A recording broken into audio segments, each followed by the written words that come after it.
Just 点嘞，各位观众朋友，大家好，欢迎您收看藏人行政中央电视台本周西藏华语节目，我是主持人周马。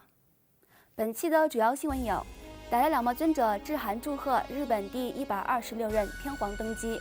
达赖喇嘛尊者哀悼印第安纳州前参议员理查德·卢格逝世；因撰文揭露西藏学生缺乏政府就业机会，藏人大学生遭捕。因唱西藏国歌而遭捕藏人政治犯因病逝世。美国国际宗教自由委员会发布年度宗教报告。下面请看详细内容。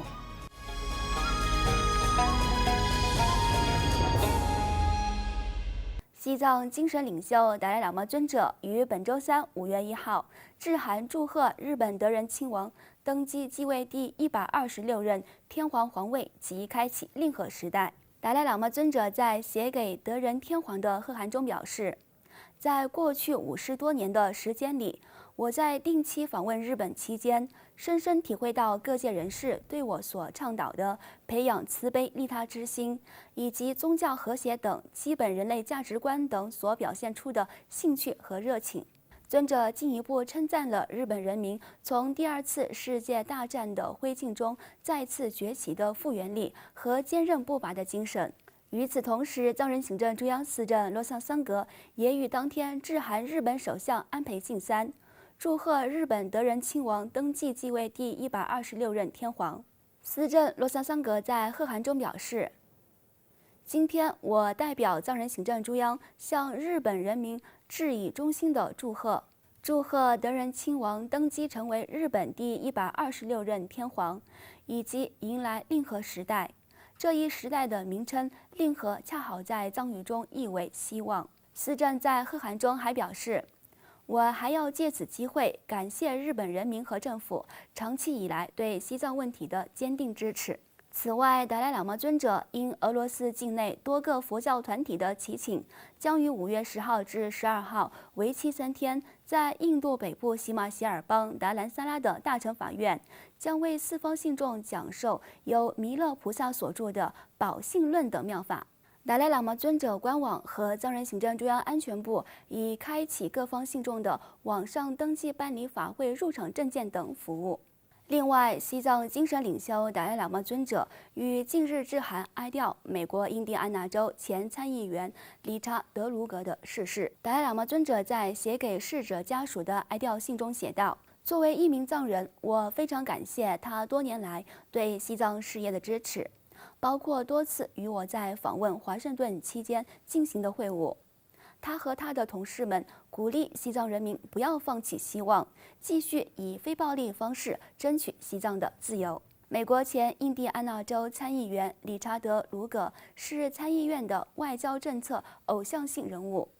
他在苏联解体后为摧毁大规模杀伤性武器所做的努力，获得了美国最高平民奖章。另外，据自由亚洲电台等多家媒体报道，西北民族大学藏人硕士研究生索南，因为在一篇文章中批评中国对藏地公务员录取的不断加大限制，于本月初遭当局强行带走，至今下落不明。据悉，索南的这篇文章在微信等中国社交媒体平台被大量转发，受到极大关注。在西藏自治区内，去年有数万人参加考试。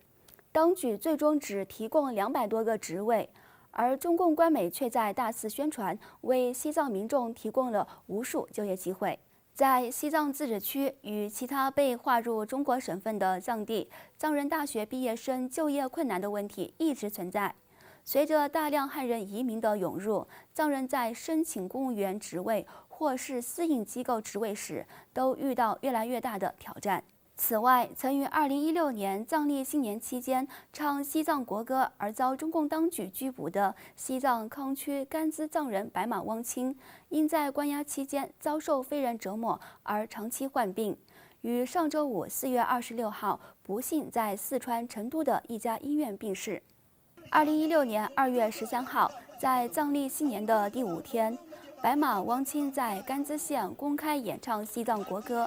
而他演唱西藏国歌的一段视频，在中国社交媒体微信上被广泛传播和分享。随后，他被中共当局拘捕。自己配的那个庄位的，不得总被弄不给弄吧。根据可靠的消息来源指出，白马王卿遭当地警方拘捕后，被拘留了1个月04天。期间，他因遭受非人折磨和残酷的酷刑后，导致身体健康状况极度恶化而被释放。获释后，他的健康状况持续恶化，常年寻医救治，但最终因病情恶化，在四川成都的一家医院病逝，享年31岁。请继续收看今天的最后一则新闻。美国联邦政府下属机构国际宗教自由委员会于本周一发布2019国际宗教自由年度报告，连续第20次将中国被列为宗教自由状况极为恶劣的特别关注国家。报告还详细记录了中共当局对西藏佛教的迫害。这份于4月29号由美国国际宗教自由委员会发布的报告中，将16个国家列为特别关注国，并特别提到2018年中国的宗教自由状况持续恶化，尤其是在新的宗教事务条例实施后，加强对包括西藏的佛教徒、基督徒、法轮功学员、维吾尔穆斯林群体和人权维护者在内的宗教团体的压制政策。观众朋友，藏人行政中央电视台本周西藏华语节目就到此结束了，感谢您的收看，我们下期同一时间再会。